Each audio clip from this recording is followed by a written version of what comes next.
আপনি কি ভেবে দেখেছেন যদি হাল্ক ওয়ার্ল্ড ব্রেক হাল্কে ট্রান্সফার হয়ে যায় তাহলে তাকে কে থামাবে? আর আমার মতো আপনার যদি মনে হয় থর এবং ডক্টর স্ট্রেঞ্জের মতো ক্যারেক্টার তাকে থামাতে পারবে তাহলে আপনি ভুল। কারণ ওয়ার্ল্ড ব্রেক হাল্কের স্টোরি লাইন সিক্রেট ওয়ার্স এর পরে সেট আপ করা হবে এবং ততদিনে বেশিরভাগ সুপার হিরো নিজেকে স্যাক্রিফাইস করে দেবে অথবা রিটায়ার হয়ে যাবে। কিন্তু তারপরেও এমন একটি ক্যারেক্টার আছে ওয়ার্ল্ড ব্রেক হাল্ককে লাইভ অ্যাকশন মুভিতে হারাতে পারবে এবং কমিক বুকে এই বিষয়টি প্রমাণও করেছে।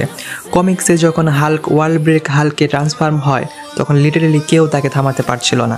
আয়রন ম্যান, থর এবং ডক্টর স্ট্রেঞ্জের মতো ক্যারেক্টারদেরকে কয়েক সেকেন্ডের মধ্যে হারিয়ে দিয়েছিল এবং যখন সিচুয়েশন পুরোপুরি আউট অফ কন্ট্রোল হয়ে যায় তখন তারা সবাই মিলে সেন্ট্রিকে ডাকতে যায় এবং সত্যি যখন হাল্ক এবং সেন্ট্রির লড়াই হয় তখন অর্ধেকের বেশি নিউ ইয়র্ক সিটি ডিস্ট্রয় হয়ে গিয়েছিল, কারণ যেভাবে তাদের মধ্যে সংঘর্ষ হচ্ছিল নিউক্লিয়ার লেভেলের ব্লাস্ট হচ্ছিল।